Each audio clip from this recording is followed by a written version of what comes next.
Há algum tempo atrás eu compartilhei aqui, mas é só um registro que eu quero fazer. O ano passado eu recebi um convite da nossa Convenção Batista Brasileira para escrever a série de lições que algumas igrejas no Brasil Batista estariam estudando este ano. Pela graça de Deus, o trabalho foi feito e já temos algumas igrejas no Brasil estudando as lições que eu escrevi no Evangelho de Lucas. Eu ganhei apenas o meu exemplar, mas se você quiser adquirir o seu exemplar das 13 lições no Evangelho de Lucas, depois me procure para eu estar lhe dando o caminho para você adquirir. Foi um privilégio realmente escrever sobre um pouco daquilo que eu tenho compartilhado aqui com vocês, de uma maneira mais detida aqui e com as lições de uma visão mais panorâmica.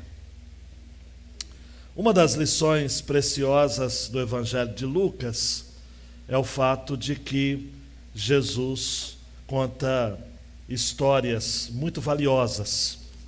Lucas separa para colocar as principais parábolas nessa porção do capítulo 9 até o 19. Existem parábolas que são singulares em Lucas e outras que ele compartilha com os outros evangelistas. Parábolas famosas como o bom samaritano, o rico, como o filho pródigo, a mulher que perdeu a dracma preciosa dentro de casa, são histórias exclusivas de Lucas e outras histórias mais. Aprove a Deus, amados, e o Mateus já pode soltar a tela, de que chegássemos hoje para trazer esta mensagem. A tela ela é um pouco fúnebre, porque o tom é fúnebre mesmo da história. É a famosa história do rico e de Lázaro. O tema que eu salientei foi um trocadilho de uma frase que a gente ouve falar de maneira trivial: aqui se faz, aqui se paga. Mas a história de rico e Lázaro, ela é o reverso disso. Aqui se faz, mas lá se paga. Na eternidade se paga. Essa história é uma história de contrastes. O rico e Lázaro tiveram contrastes na vida, tiveram contrastes na morte e tiveram contrastes além da morte. Respeito muito quem chama e quem considera, e algumas das minhas fontes de estudos, e talvez até eu mesmo vou cair nesse ato falho, de dominar essa história de parábola. Mas, na minha compreensão, essa história não é uma parábola, é uma história real. Eu me apego a alguns detalhes de estilo. Parábola é uma comparação. Geralmente começa com tal coisa é assim como. Há um elemento comparativo explícito numa parábola. Aqui nós não temos nenhum sinal de comparação. Há apenas uma narração de uma história. Uma outra questão que me faz ter a impressão de que se trata de uma história real é que nenhuma parábola na Bíblia tem nomes próprios de pessoas. Você não sabe o nome do irmão mais novo, do filho pródigo, pródigo mais novo, você não sabe o nome do pai deles, você não sabe o nome da mulher que perdeu a dracma, você não sabe o nome do chamado bom samaritano. Mas aqui nós sabemos o nome do mendigo, que é Lázaro. Tudo leva a crer que esse Lázaro não era o Lázaro, irmão de Marta e Maria, mas era um Lázaro conhecido.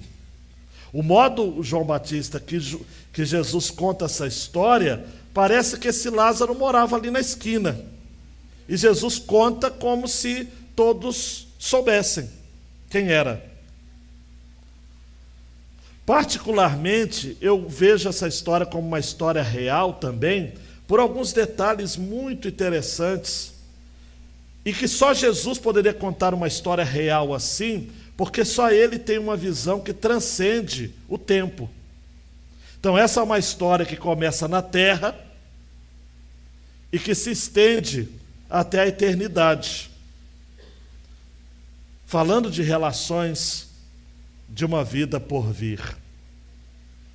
Então, diante dessa explicação, me parece que soa mais forte, mais contundente, abala mais o coração da gente, e esse é o propósito, entender essa como uma história real, uma história verídica, algo que aconteceu com o rico, com Lázaro, e que, pelo padrão,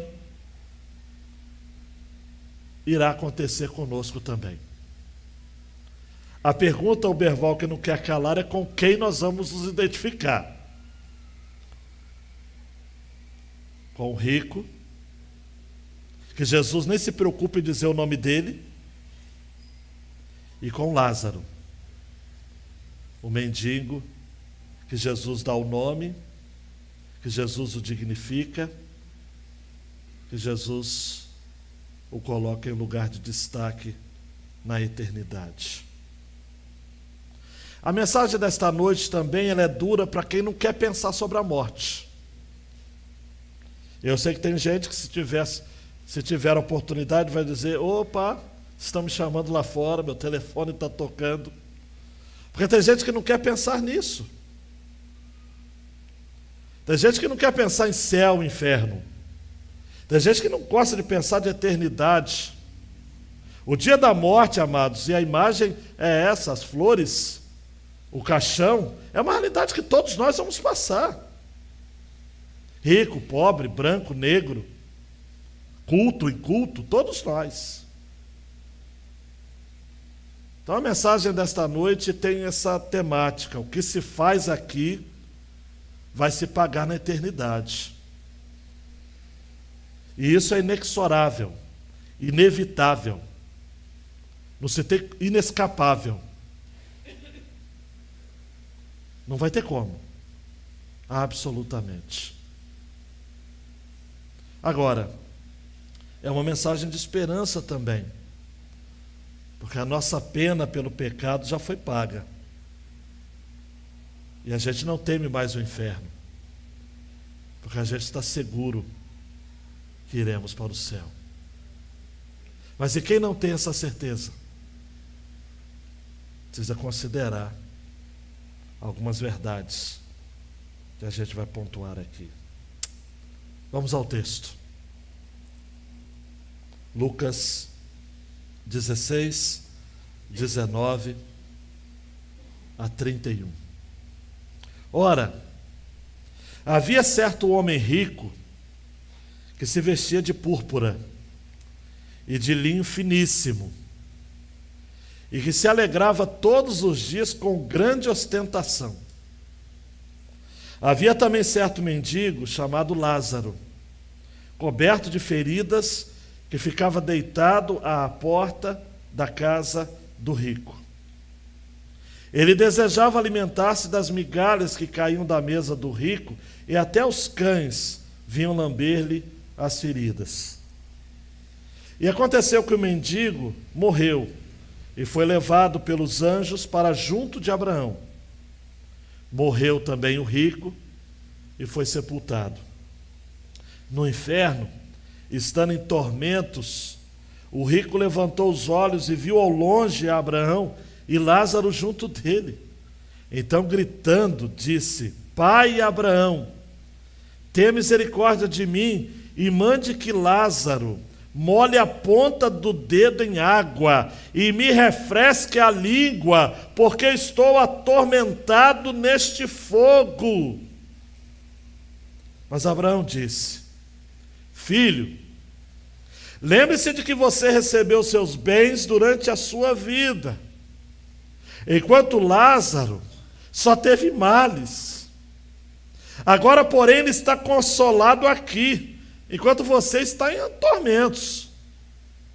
E além de tudo, há um grande abismo entre nós e vocês, de modo que os que querem passar daqui até vocês não podem, nem os de lá passar para cá.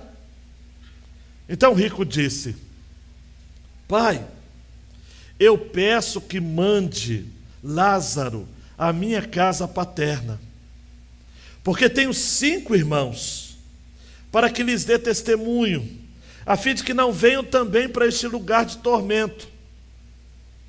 Abraão respondeu: Eles têm Moisés e os profetas, ouçam-nos. Também, mas ele insistiu: Não, pai Abraão, se alguém dentre os mortos for até lá, eles irão se arrepender. Abraão, porém, lhe respondeu: Se não ouvem Moisés e os profetas, também não se deixarão convencer, mesmo que ressuscite alguém dentre os mortos. Abaixe sua cabeça mais uma vez. Se comprometa a ficar na próxima meia hora, sem se locomover, sem desviar seu foco, sua atenção. Você em casa também com a atenção redobrada. Porque essa mensagem tem tudo para ser um divisor de águas na sua vida. Tem alto poder de transformação de história, de vida. Esta mensagem.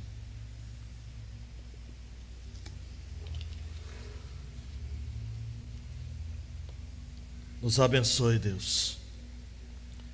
Nos fale a sua palavra. No nome de Jesus. Amém. Dando um clique, Mateus. Nossa pena pelo pecado já foi paga por Jesus. Por isso não tememos mais o inferno. Estamos seguros de que iremos para o céu. Você não pode perder de vista como Lucas foi organizando o seu material. Eu não quero ser chato, mas você precisa folhear um pouco a sua Bíblia. No capítulo 15 você tem os 2 pares de histórias. Jesus contou essas histórias, esses 2 pares de histórias, para responder aos fariseus e aos escribas, que murmuravam, questionando, criticando o fato de Jesus receber pecadores e comer com eles. Jesus então conta esses 2 pares de histórias para dizer o quanto que o seu ministério era de fato para com os pecadores e os perdidos. Por isso que ele conta o primeiro par de histórias, o pastor que perde a sua ovelha no campo, lá fora, é a mulher que perde a sua moeda dentro de casa. E depois ele conta o outro par de histórias, o filho que se perde fora de casa, quando vai morar numa terra longínqua, e o outro filho que se perde dentro de casa, mesmo vivendo debaixo do teto do pai, ele não desfrutava de intimidade com o pai. Depois Jesus conta, e essa também é uma parábola singular de Lucas, do administrador infiel, ou do mordomo desonesto, ou do gerente desonesto. Alguém que, preocupado então em manter as suas riquezas, o seu padrão de contatos, ao ser descoberto em falcatrua, em corrupção, as imagens da fazenda foram reveladas e ele foi pego em uma situação extremamente constrangedora, é chamado pelo Senhor, é demitido, mas antes dessa demissão acontecer, ele procura aqueles a quem o seu chefe alugava terrenos, não é? Eles eram arrendatários, eram pessoas que arrendavam as terras daquele senhor, e sabendo quanto que cada um devia, ele faz um desconto e aí consegue realmente adquirir amigos, contatos.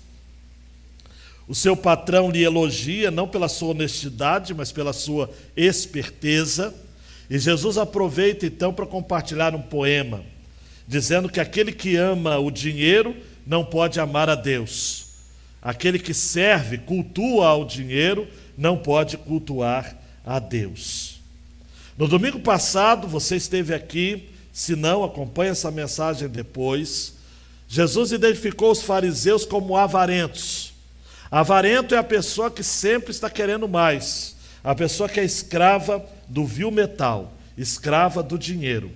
Gente que se justifica a si mesmo.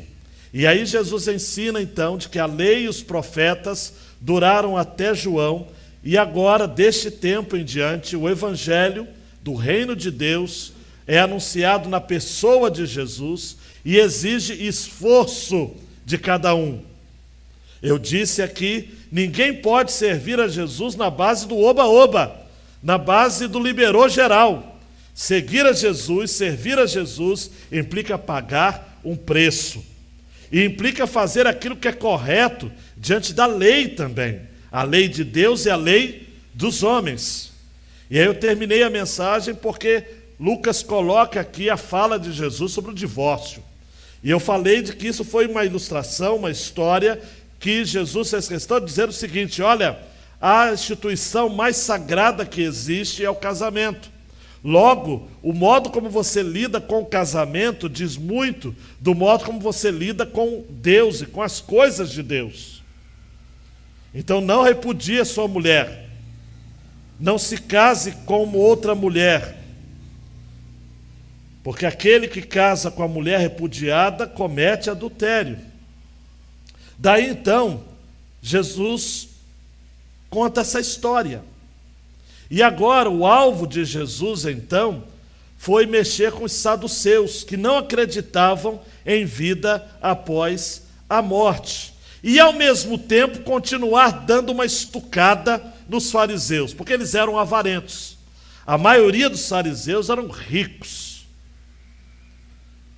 Donald Grable, no seu livro O Reino de Ponta Cabeça, disse que essa história poderia ser chamada de surpreendido pelo inferno. Jesus responde àqueles que lhe pediam um sinal miraculoso. E ele vivia dizendo: olha, não, eu não vou dar nenhum tipo de sinal. Meu reino é o reino dos pobres e oprimidos. Meu reino é o reino dos fracos. O meu reino é o reino dos humilhados. Foi Jesus que disse em Mateus 25, 39 e 40, de que chegará um dia que o rei nos dirá que todas as vezes que fizermos o bem a um dos pequeninos irmãos, foi ao próprio Jesus que fizemos. Eles perguntarão: mas quando te vimos com fome, com sede, forasteiro, nu, enfermo, preso, e não socorremos em relação àqueles que não fizeram isso? Jesus vai dizer: em verdade lhes digo que sempre que o deixaram de fazer a um desses mais pequeninos, foi a mim que deixaram de fazer. Então fazer o bem para os pobres e oprimidos constitui fazer o bem para Jesus. Não é à toa que Madre Teresa de Calcutá costumava dizer aos seus auxiliares da Índia: vão às ruas e procurem Jesus disfarçado de mendigo e ajudem a eles, porque em ajudando os pobres, em ajudando os menos favorecidos, vocês estarão ajudando o próprio Jesus. E o inverso é igualmente verdadeiro. Todas as vezes que deixamos de fazer o bem, nós estamos deixando de fazer ao próprio Jesus. E é interessante como que Jesus usa Mateus 25, chamando os pobres de pequeninos. Pequeninos.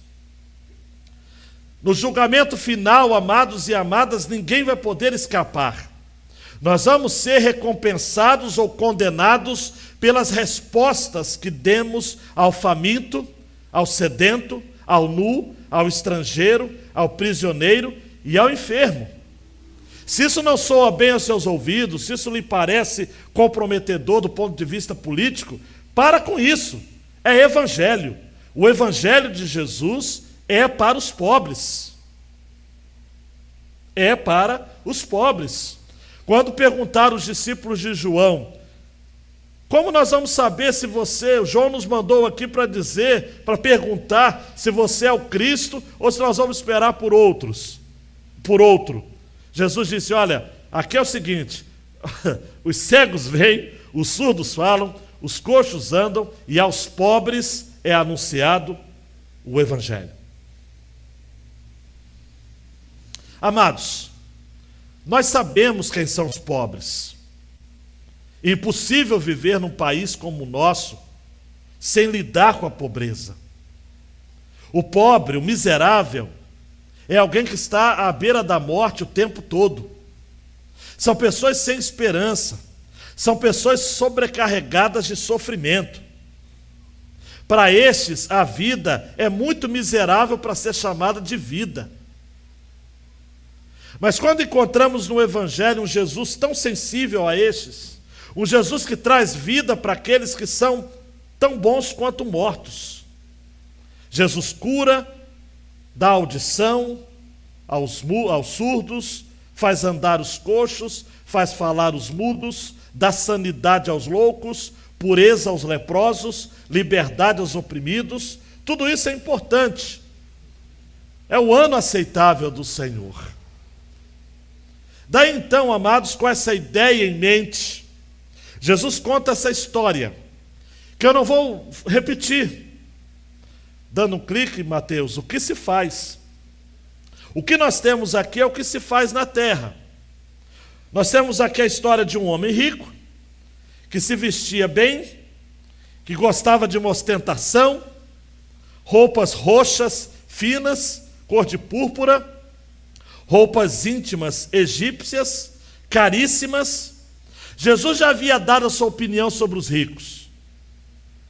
Mais tarde, em Lucas 18, 24 e 25, nós vamos ler que Jesus, falando ao chamado jovem rico, vai dizer, como é difícil para os que têm riquezas entrar no reino de Deus. E aí o ditado popular que mais tarde eu quero lhes explicar. É mais fácil um camelo passar pelo fundo de uma agulha do que um rico entrar no reino de Deus. A oposição de Deus para com os ricos avarentos não é de agora. Tem muita gente que pensa que o pecado de Sodoma e Gomorra foi só imoralidade sexual. Eu estou dizendo só como se fosse bastante, né? Mas como se fosse o único pecado.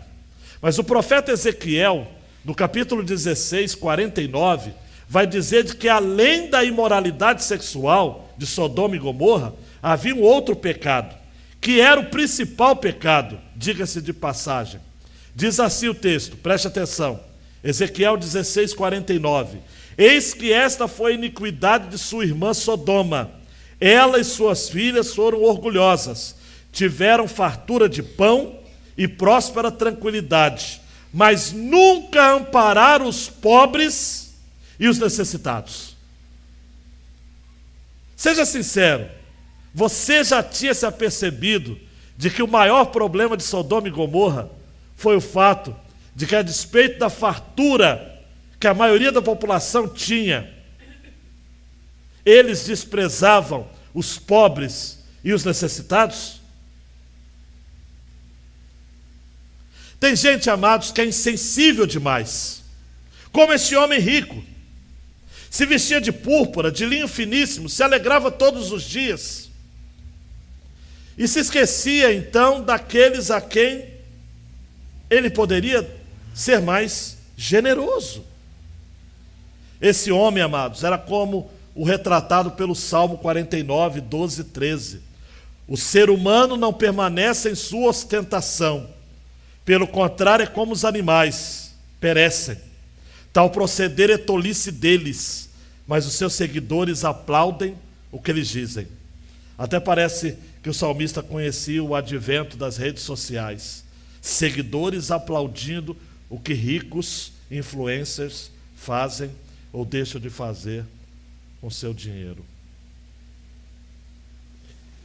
E o mendigo? O rico não tem nome.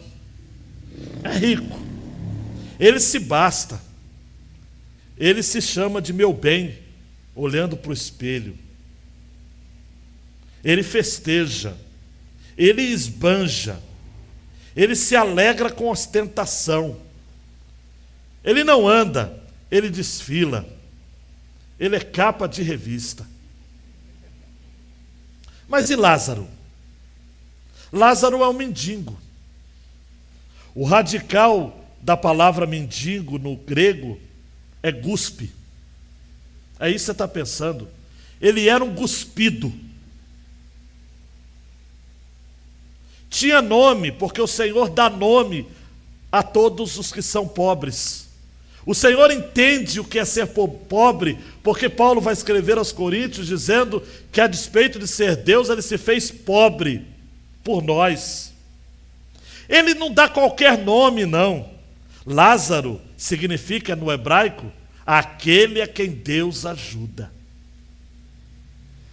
Lázaro é um homem ferido, coberto de chagas. Ficava deitado à porta da casa do rico. Não tinha acesso nem à sua varanda. Ficava ali, caído, se alimentando das migalhas que caíam da mesa do rico, porque naquele tempo, amados, não se usavam guardanapos, se usava miolo de pão para limpar as mãos e limpar a boca, depois de uma comilança. Depois desses miolos de pão, usados para higiene pessoal, serem jogados pela mesa abaixo, Lázaro ficava ali.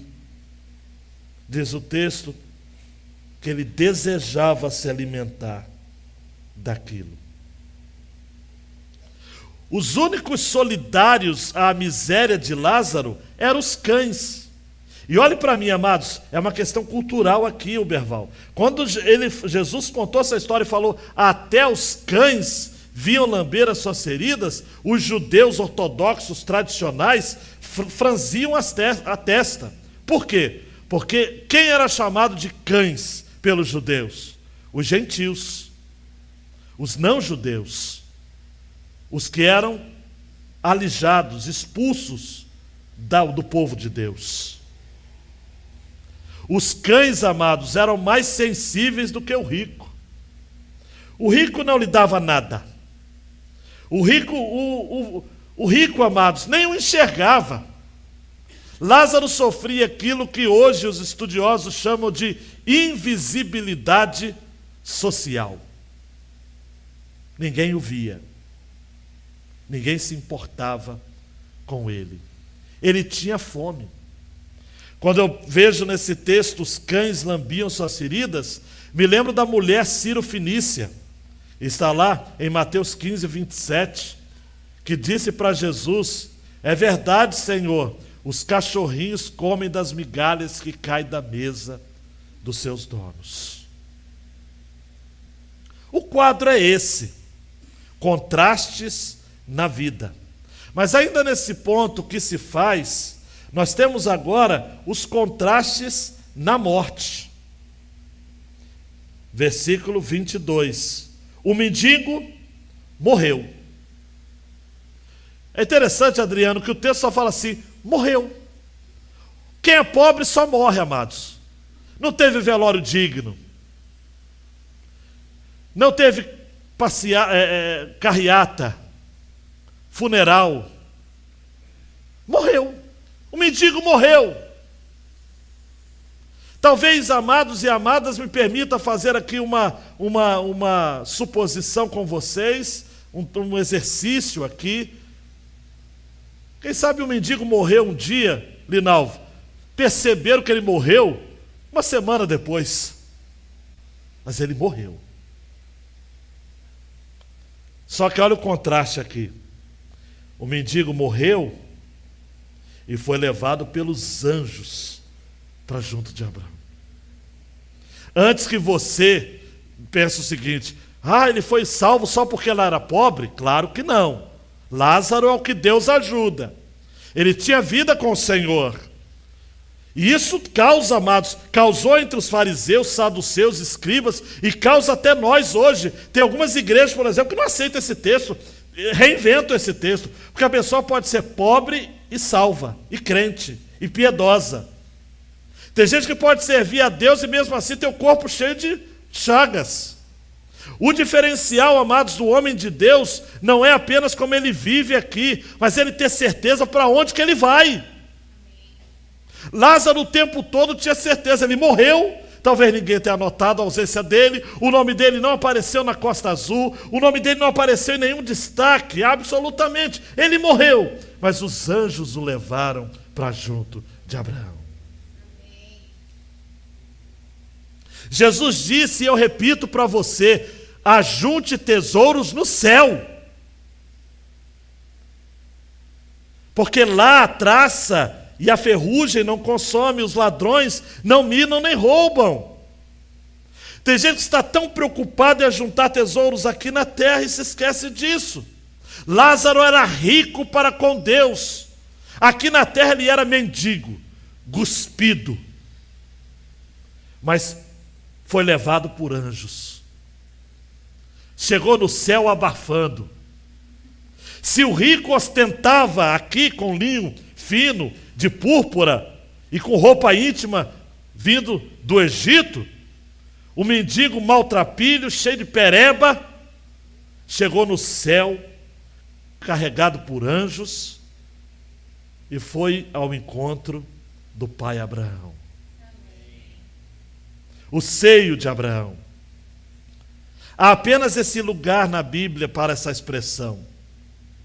A maioria dos comentaristas concordam de que esse seio de Abraão é o paraíso. O mesmo paraíso que Jesus vai dizer para o ladrão na cruz: hoje mesmo estarás comigo no paraíso. A ideia de seio de Abraão está lá em João 21, 20, quando aquela prática que eles tinham de reclinar-se à mesa, cada um ao ombro do seu companheiro, para cear. Amados, a casa do Pai, o seio de Abraão, o paraíso. Como é bom. Mateus 8,11 diz: digo a vocês que muitos virão do Oriente e do Ocidente e tomarão lugar à mesa com Abraão, Isaque e Jacó, no reino dos céus. Provérbios 14:32 diz: o ímpio é derrubado pela sua maldade, mas o justo, até na morte, tem esperança. O justo. Porque o contraste na morte, eu tenho que lhe dizer: o mendigo morreu, foi levado pelos anjos para junto de Abraão. E o rico? Morreu também o rico e foi sepultado. O rico foi sepultado. Só. Teve um funeral, teve pranteadores. Era costume no Oriente Médio, até hoje, de contratar pessoas para chorar. Ainda mais se o camarada fosse ruim mesmo, tinha que contratar muita gente. Porque nem a viúva chorava pelo cara. Então tinha que investir. Flautistas. O rico morre. Ele é sepultado. Pergunto para vocês: veio algum anjinho? Um anjinho, só um anjinho. Nenhum. Alguém sentiu a falta dele? Ninguém. Ele apenas foi sepultado. Foi sepultado. Aqui jaz o rico. Só era rico. Ele era tão pobre que só tinha dinheiro.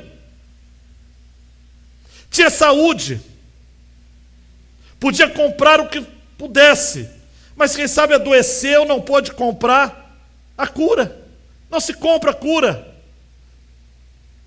Se pode pagar tratamento, mas a cura vem de Deus. O rico dançou, amados. Não foi levado para o seio de Abraão. Foi para o Hades. Foi para o inferno.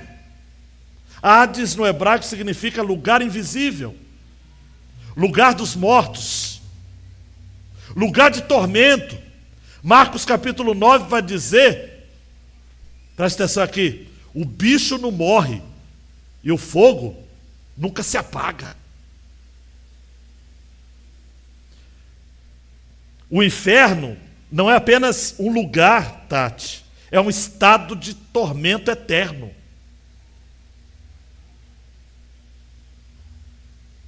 O que se faz, Mateus? O que se paga. No versículo 23 diz que no inferno o rico está em tormentos, amados.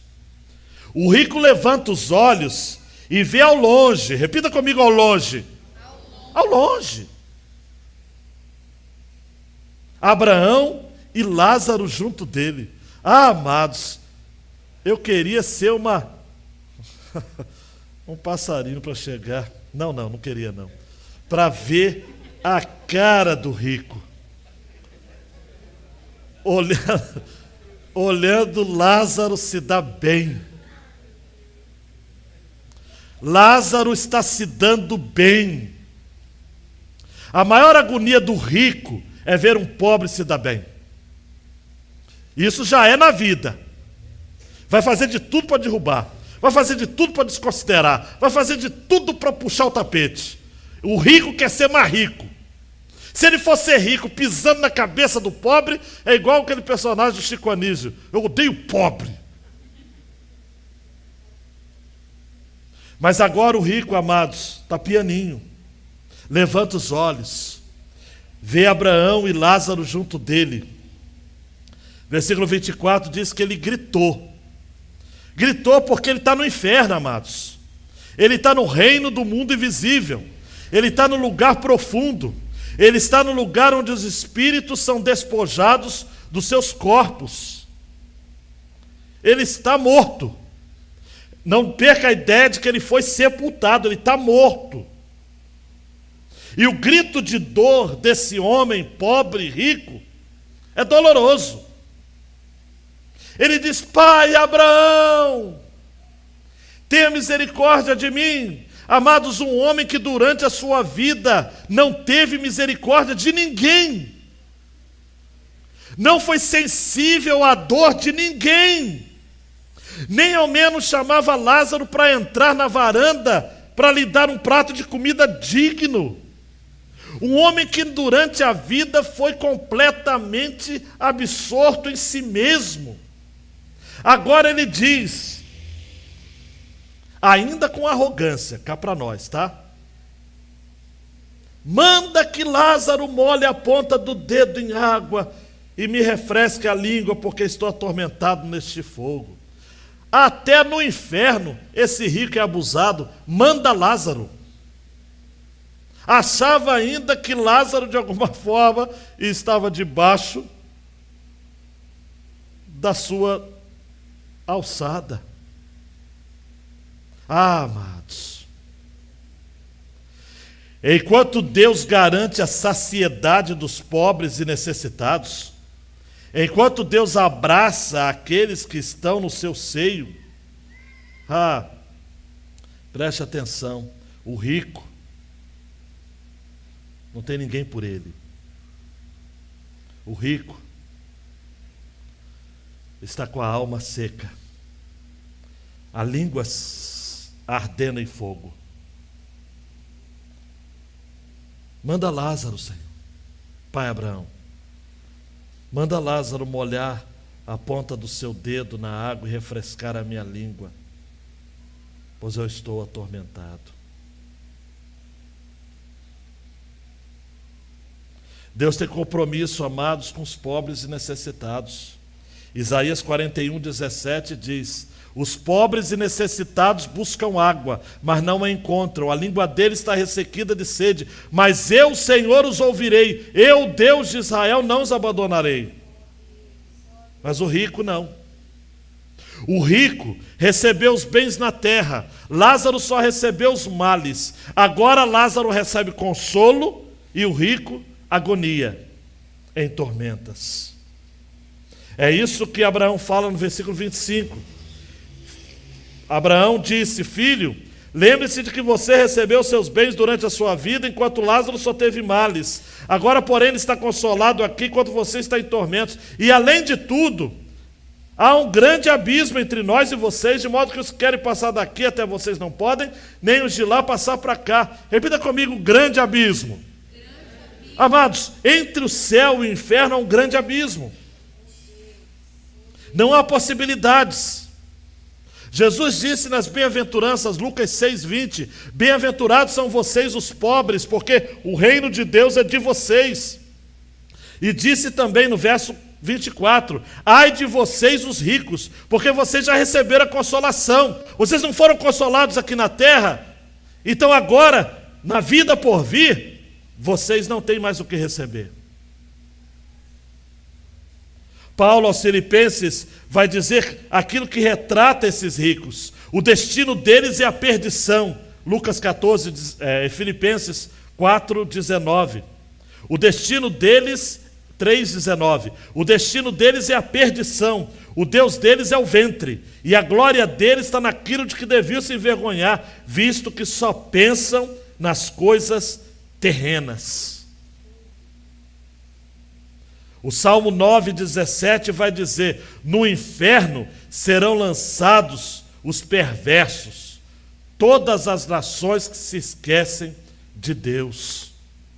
Em Mateus 25:41, preste atenção, Jesus vai dizer aos que estiverem à sua esquerda: afastem-se de mim, malditos, para o fogo eterno, preparado para o diabo e seus anjos. Há um grande abismo. Há um grande abismo. Daí, para terminar, há um pedido inusitado.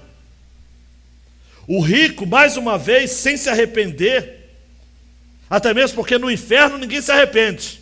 Há um grande abismo. Ninguém se arrepende. Ninguém vai se converter no inferno, amados. Porque há um grande abismo.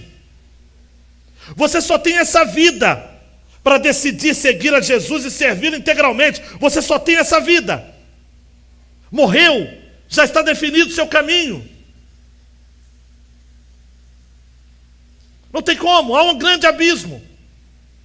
Você pode esquecer de tudo que eu disse nessa noite, mas não se esqueça nisso. Há um grande abismo entre o céu e o inferno. É intransponível. É inalienável. Não se tem como. É inconjugável. Não tem uma passagem secreta. Não tem um túnel subterrâneo. Não há uma passagem de avião. Não há. O rico diz assim: Pai, 27, mande Lázaro à minha casa. Mais uma vez, manda Lázaro. Esse rico está achando que pode mandar em Lázaro ainda. Mande Lázaro à minha casa paterna, porque eu tenho 5 irmãos, para que eles dêem testemunho, a fim de que não venham também para cá. Repare que o testemunho não é para que eles se convertam, é para que eles não venham para o inferno. Tem gente, amados, que pensa que pode fugir para o inferno, ou do inferno, só porque tem medo dele. Você só vai fugir do inferno se você receber Jesus. Medo do inferno não leva ninguém para o céu. Não adianta. Eu não quero que eles venham para cá. Abraão foi taxativo. Eles têm Moisés e os profetas, eles têm a Bíblia lá, tem pregadores. Tem o pastor Ezequias, tem o André Bernardo, tem o Foriel, tem o Jorge Moreno, eles têm Moisés, têm os profetas. Não, pai, Mas se eles verem alguém ressuscitar dos mortos, vai ser um sinal miraculoso, vai ser um show, vai ser um acontecimento. Eles vão crer na hora. Não vão. Pai Abraão disse: não. Se eles não ouvem Moisés e os profetas, eles não vão se deixar convencer, mesmo que ressuscite alguém dentre os mortos. Em outras palavras, olhe para mim, amados, quem é ímpio, não adianta. Vai para o inferno mesmo. Lázaro, não esse, mas o outro, ressuscitou. Alguém creu? Fez diferença. O próprio Jesus ressuscitou, mas só atraiu para si aqueles que o Pai havia lhe dado. Quando eu for levantado da terra, a todos atrairei. Todos quem? Todos que o Pai lhe deu. Não dá, amados. Nós temos a lei, nós temos os profetas. O tempo é agora, enquanto a vida há esperança, mas deixou de tomar a decisão, não tem como. As parábolas de Lucas 15 falam da misericórdia e da compaixão de Deus em relação a quem se arrepende. Agora, amados, a parábola aqui no versículo 16 é a justiça e a indignação com relação àqueles que morrem sem arrependimento. A ira de Deus, Romanos 1,18, se revela do céu contra toda impiedade e injustiça dos seres humanos, que por meio da sua injustiça suprime a verdade. Não tem como, amados. Eu queria dourar a pílula, eu queria dizer o seguinte: não, seja bom na terra. Não é de ser bom na terra, você precisa de ter Jesus, o Jesus de Lázaro. Lázaro era aquele que Deus ajudava. Deus o elegeu desde a eternidade. Ele tinha uma vida santa, uma vida piedosa, apesar de ser mendigo. A vida era dura para ele aqui, como é dura para mim e para você. E tem gente aqui que a vida é muito dura, mas se mantenha fiel, porque você tem um lugar para ir, e é um lugar legal, é um lugar de glória, é um lugar de consolo, é um lugar de alimento, é um lugar de gozo, é o seio de Abraão, é o paraíso.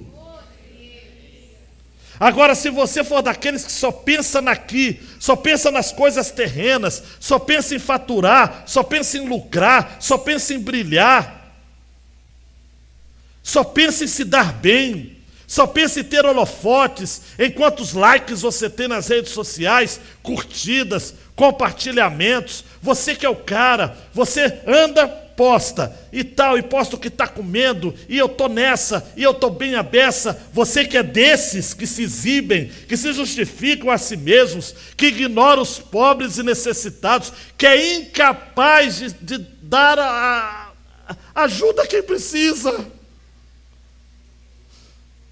Estando no seu direito fazer, estando nas suas condições fazer. Olhe para mim, meu querido, você está vivendo para quem? Para Mamon? Para Mamon? Quem serve a Mamon não serve a Deus. Quem serve as riquezas não vai servir a Deus.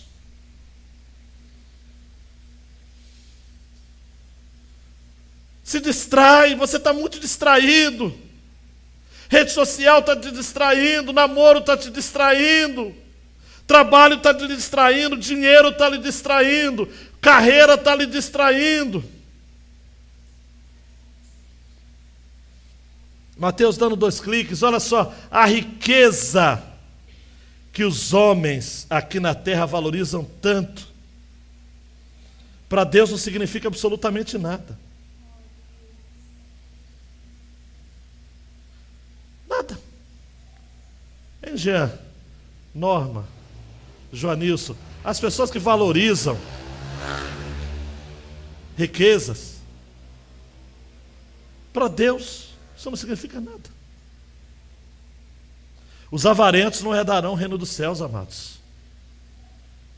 Eu vou repetir o texto. Em verdade lhes digo que um rico dificilmente entrará no reino dos céus.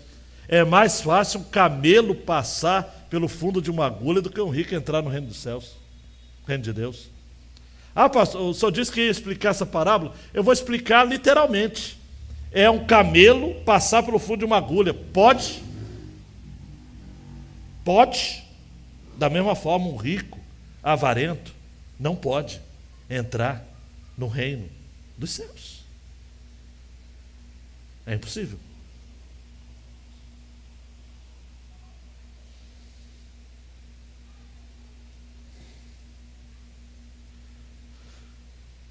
Mateus, nós temos Moisés e os profetas. Esse é o testemunho que sintetiza o conteúdo da nossa Bíblia. Nós somos o povo do livro. Escuta bem o que eu estou lhe falando. Eu e você vamos ser julgados. Olhe para mim e preste muita atenção. Nós vamos ser julgados por aquilo que a gente ouviu desse livro aqui. A lei e os profetas. Ah, pastor, eu não entendi. Não importa. Não entendeu? Não importa. Ah, pastor, eu me distraí. Não importa. Você vai ser julgado, eu vou ser julgado. Nós temos a lei e os profetas. No caminho de Emaús, Jesus disse: são estas as palavras que eu lhes falei. É necessário que se cumpra tudo o que está escrito a respeito de mim, na lei dos Moisés, nos profetas e nos salmos. As Escrituras testemunham a respeito de Jesus. Filipe, quando encontrou Natanael, disse: achamos aquele de quem Moisés escreveu na lei e a quem se referiu os profetas, Jesus o Nazareno, filho de José. Se domingo passado eu terminei de uma forma muito cuidadosa para não ferir sensibilidades a respeito do divórcio, e infelizmente temos pessoas que foram e que viveram esse contexto, eu quero terminar dando um clique aí em mais um assunto delicado. Nossa pena pelo pecado já foi paga por Jesus. Por isso não tememos mais o inferno. Estamos seguros de que iremos para o céu. E a nossa segurança está em Jesus. Você pode dizer amém? Amém. Em Jesus. Nossa salvação é em Jesus, amém? Amém. Mas a Igreja Católica, Apostólica, Romana se desviou desse ensino. Essa semana que passou, completaram-se 517 anos que, quando era Papa o Júlio II, descendente da família Médici, foi lançada a pedra fundamental da Basílica de São Pedro, onde hoje é o Estado do Vaticano. Foram necessários 100 anos para construir aquilo que vemos ali. A conclusão da obra foi em 18 de novembro de 1926. O Papa era Urbano II. Quando falamos de Basílica de São Pedro, falamos do maior e mais suntuoso edifício da cristandade.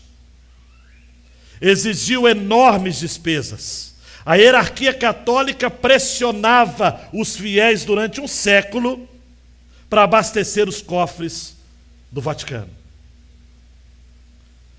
Foi em meio a esse contexto que tiveram a ideia esdrúxula do diabo de se vender as famosas indulgências. O comércio das indulgências. Em que consistia o comércio das indulgências? Emissários do Papa iam para as regiões mais longínquas da Europa e ofereciam porções de terrenos nos céus, desde que fossem pagos na terra. Um dos propagandistas das indulgências foi o que levou esta proposta aos territórios onde Lutero, ainda um monge católico agostiniano, na Alemanha, ministrava. Quando Lutero viu aquilo, e depois de algum tempo, quando Lutero visitou Roma e viu pessoas vendendo, a Igreja Católica vendendo lasquinhas da cruz de Cristo, ossos de São Pedro, que davam para fazer 200 Pedros, ele se escandalizou. Leia a história de Lutero. John Texel foi alguém que ficou na mente de Lutero, porque ele, para vender indulgências, se utilizava de uma rima. Cada moeda que no cofre soa, uma alma do purgatório voa. Lutero leu a Bíblia. E em Romanos 1, 15 e 16, chegou à conclusão de que o justo viverá pela fé. A Igreja Católica está lá.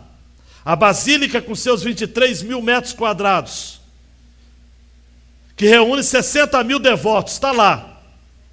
Que recebeu contribuições de renomados artistas da Renascença, está lá.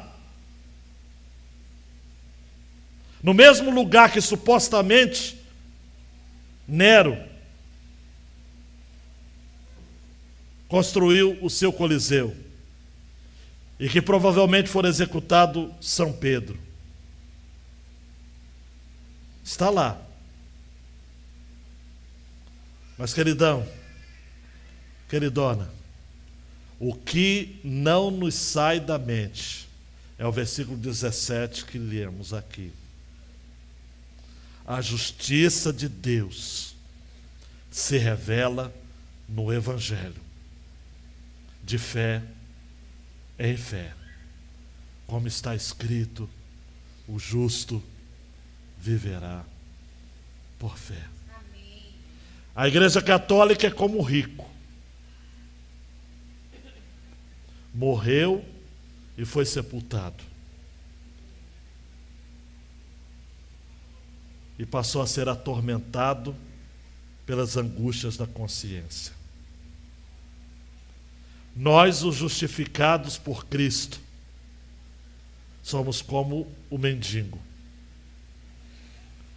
privados na terra de muitos benefícios, passando por severas aflições, mas pela graça, desfrutando do aconchego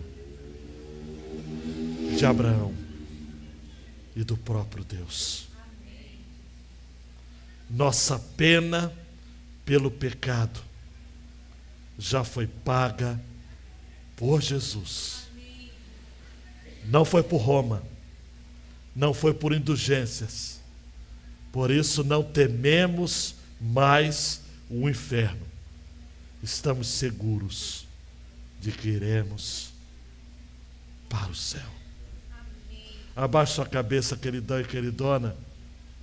E por mais duro que tenha sido essa mensagem, não quero desprezar a sua história de fé, mas a Igreja Católica Apostólica Romana é uma igreja desviada. Não é uma igreja cristã. Mas porque não ensina a verdade do Evangelho. A Igreja Católica tem compromisso com as obras, sobretudo as obras delas. O Evangelho de Jesus prega a cruz, prega o perdão de pecados, prega a salvação pela fé somente.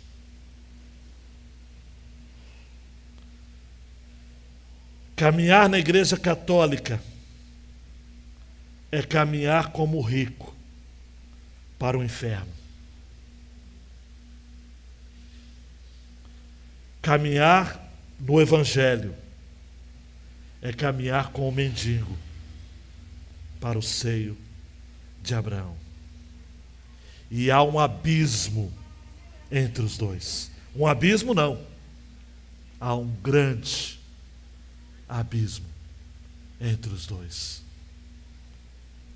Então estenda as suas mãos e diga: Senhor, salva-me por Jesus, que eu não me desvie do caminho do Evangelho, que eu não ceda aos rigores de uma religião de família, mas que está errada, está desviada.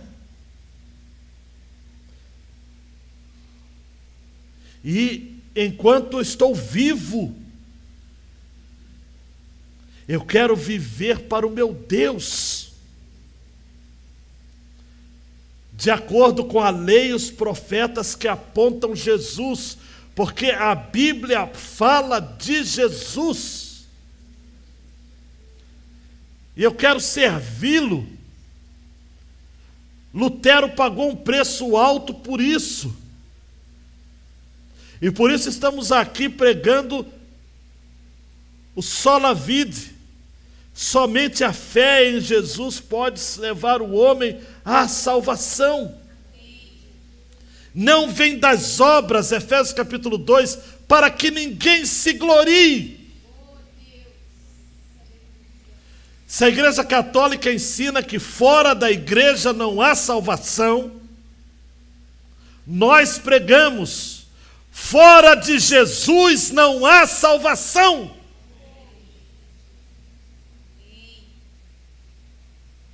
Leve isso a sério.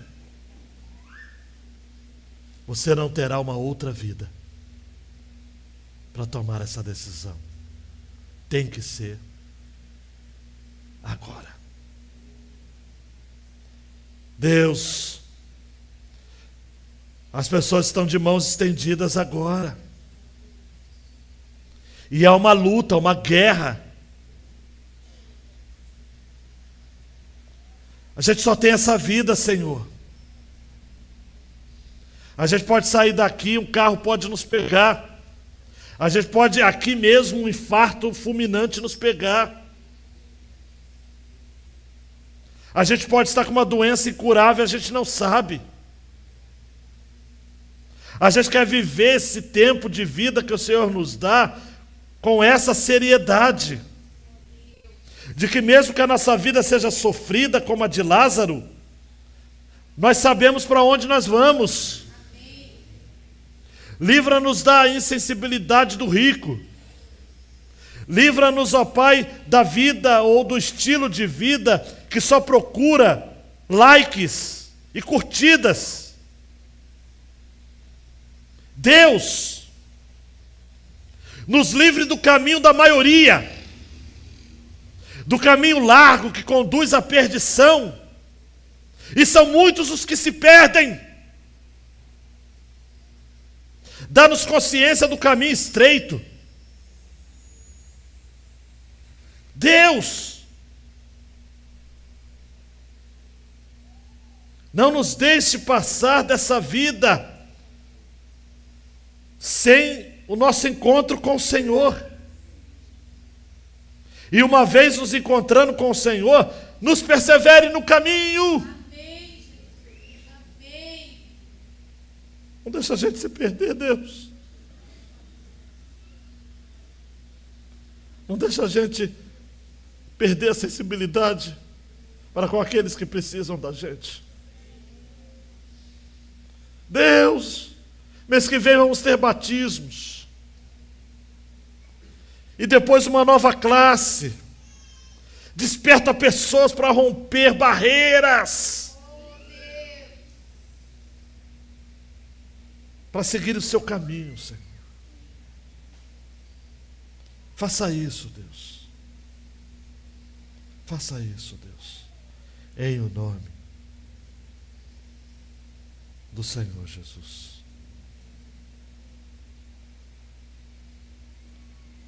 Abaixe sua cabeça ainda, continue silenciosamente orando. Essa mensagem precisa ser guardada no seu coração. Ore por você. Ore pelas pessoas que estão ao seu redor. Para que haja salvação. Enquanto há tempo. Enquanto há vida. Vamos estar juntos na cantina, mas eu vou estar à porta daqui a pouco para cumprimentar vocês, mas não se percam, não se desviem desse foco.